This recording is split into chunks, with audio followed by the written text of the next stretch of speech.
கல்வி முதல்வர் அவர்களுக்கும் இருபால் ஆசிரியர் அவர்களுக்கும் இனிய நண்பர்களுக்கும் வணக்கம். மாஞ்சிறப்பு எனும் தலைப்பில் 10 குறட்பாக்களை பாடிய வள்ளுவரையும் மாமலை போற்றுதும் மாமலை போற்றுதும் என்று இயற்கை வாழ்த்தி பாடிய இளங்கோவடிகளை வணங்கி என் உரையை தொடங்குகிறேன். ஒவ்வொரு ஆண்டும் ஜூன் 5ஆம் நாள் உலக சுற்றுச்சூழல் தினமாக கொண்டாடப்படுகிறது. இயற்கை வழங்கிய தண்ணீரின் இன்றியமையாமை குறித்து எல்லோரும் சிந்திக்கவே இந்த ஏற்பாடு. நீரின்றி அமையாத உலகு என்று தண்ணீரை பற்றி தன் கருத்துக்களை தெளிவாக பதிவு செய்துள்ளார் திருவள்ளுவர். மழை உழவுக்கு உதவுகிறது, விதைத்த விதை 1000ஆக பெருகுகிறது, நிலமும் மரமும் உயிர்கள் வாழ வேண்டும் என்ற நோக்கில் வளர்கின்றனர் என்று மாங்குடி மருதனார் கூறியதை நன்கு உணர வேண்டும். இக்கருத்தரங்கம் நீரை பற்றி சிந்திக்கவே அமைந்துள்ளது.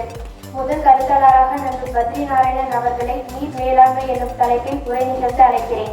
வணக்கம். மனித வாழ்வின் அடிப்படை தேவைகள் உணவு, உடை, உறைவிடம். இவற்றில் முதல் இரண்டும் வேளாண்மையை ஆதாரமாக கொண்டவை. வேளாண்மையும் நீரை ஆதாரமாக கொண்டவை. மழை நீர், ஆற்று நீர், ஊற்று நீர் இவற்றில் சிறிய பெரிய நீர்நிலைகளை சேகரிக்க வேண்டும். அதனை வேளாண்மைக்கு பயன்படுத்த வேண்டும் என்பதை நம் முன்னோர்கள் திட்டமிட்டு செய்தனர். ஒவ்வொரு வட்டாரத்தின் நில அமைப்பு, மண்வளம், மக்கள் தொகை ஆகியவற்றை கருத்தில் கொண்ட நீர்நிலைகளை வடிவமைத்தனர். இதில் ஏரிகளும் குளங்களும் பாசனத்திற்கான திட்டமாய் பெருமளவில் பயன்பட்டன. பாண்டிமண்டலத்தின் நிலப்பகுதியில் ஏரியை கண்மா என்று அழைப்பர். கம்மா என்பது வட்டார வழக்கு சொல்லாகும். மணற்பாங்கான இடத்தில் தோண்டி சுடுமண் வளைய விட்டு கிணறுக்கு உரை கிணறு என்றும், மக்கள் பருகு நீர் உள்ள கிணறுக்கு ஊரணி என்றும் பெயர் சூட்டியுள்ளனர். தமிழக வரலாற்றில் பல நூற்றாண்டுகளுக்கு முன் கரிகால சோழ காலத்தில் கட்டப்பட்ட கல்லணையே விரிவான பாசன திட்டமாக இருந்துள்ளது. அது வலுவான கட்டுமான தொழில்நுட்பத்தால் இன்று வரை பயன்படுவதோடு நம் வரலாற்று பெருமைக்கு சான்றாக நிற்கிறது. மணிநீரும் மண்ணும் மலையும் அணிநில காடும் உடையது அரண் என்னும் குறட்பாவில் நாட்டின் அரண்களாக நீர், நிலம், மலை, காட்டை குறிப்பிடுகிறார். இதில் நீருக்கே முதலிடம் தருகிறார் திருவள்ளுவர். உணவனப்படுவது நிலத்தோடு நீரே சங்ககாலப்பாடல் நீரின் இன்றியமையாமையை பற்றி எடுத்து வைக்கிறது. இவ்வாறு தமிழர்கள் நீரின் தன் தேவைகளை புரிந்து கொண்டு நீர் மேலாண்மையை அறிவியல் நோக்கில் கட்டமைத்தனர்.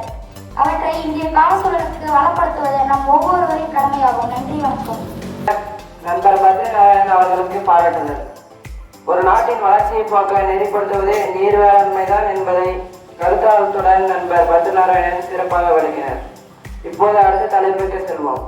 தமிழ் மக்களும் தண்ணீரம் என்னும் தலைப்பில் நண்பர் பிரதீப் தமது கருத்துரையை முன்வைக்க வருகிறார். அனைவருக்கும் அன்பு வணக்கம். நம் வாழும் தமிழ்நாடு வெப்பமண்டல பகுதியில் அமைந்துள்ளது. எனவே நீர் சார்ந்த விழிப்புணர்ச்சி தமிழக மக்களுக்கு மிகுதி. தமிழ் மரபில் நீரும் நீராடலும் வாழ்வியலோடு பிணைக்கப்பட்டவையாக அமைந்துள்ளது என்பார் தோ. பரமசிவன். குளித்தல் என்ற சொல்லுக்கு உடம்பினை தூய்மைப்படுத்தல் அல்லது அழுக்கு நீக்குதல் என்பது பொருள். சூரிய வெப்பத்தாலும் உடல் உழைப்பாலும் வெப்பமடைந்த உடலை குளிர வைத்ததுதான் என்பதன் அதன் பொருள். சிற்றிலக்கியமாகிய பிள்ளை தமிழில் நீராடல் என்ற பருவம் உண்டு. நாட்டுப்புற தெய்வீக கோவில்களில் சாமியாடிகளுக்கு மஞ்சள் நீராடுவதும் உண்டு.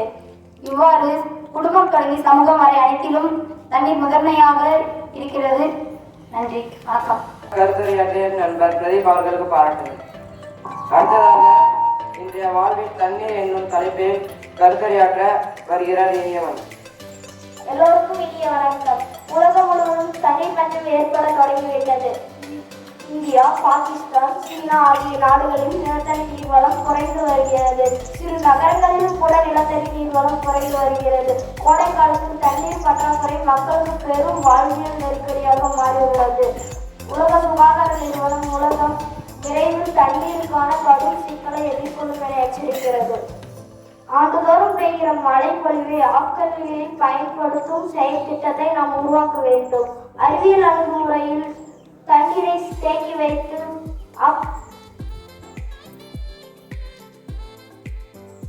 பாசனத்திற்கும் பயன்படுத்தும்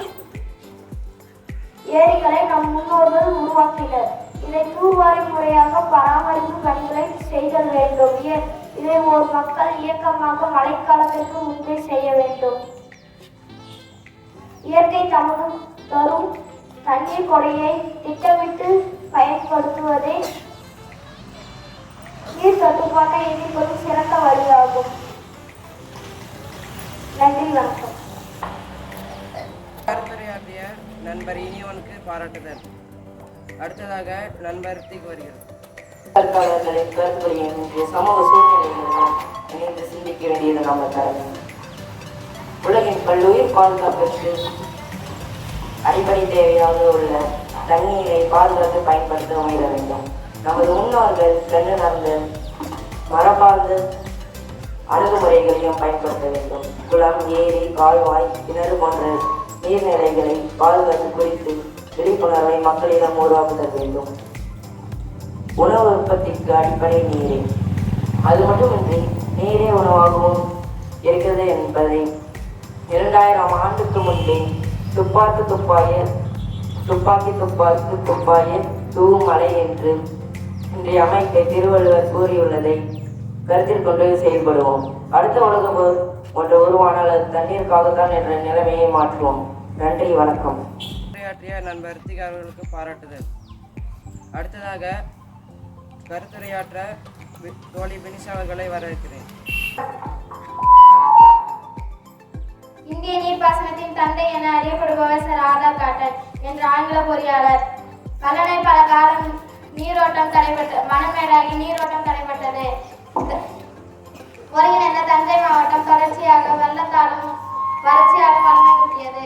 இந்த சூழலில் 1823 காவிரி பாசன பகுதிக்கு தனி பொறுப்பாளராக ஆங்கிலேய அரசால் சர் ஆதார் காட்டன் நியமிக்கப்பட்டார். இவர்தான் கல்லணையை சிறு சிறு பகுதிகளால் பிரித்து மணல் போக்கிகளை அமைத்தார்.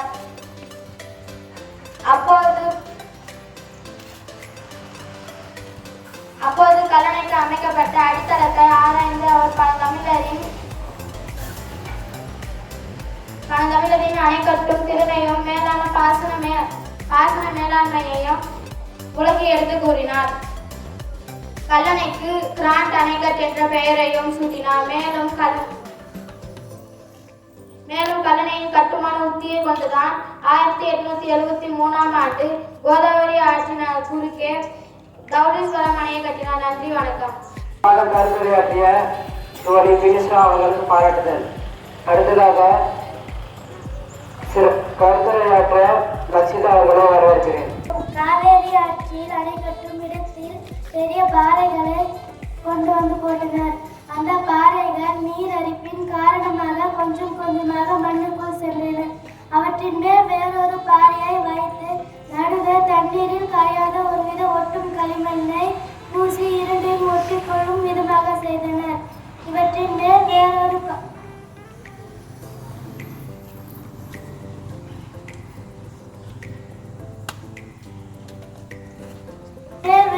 பாறையை வைத்து இதுவே கல்லணை கட்ட பயன்படுத்தப்பட்ட தொழில்நுட்பமாக கருதப்படுகிறது. நன்றி.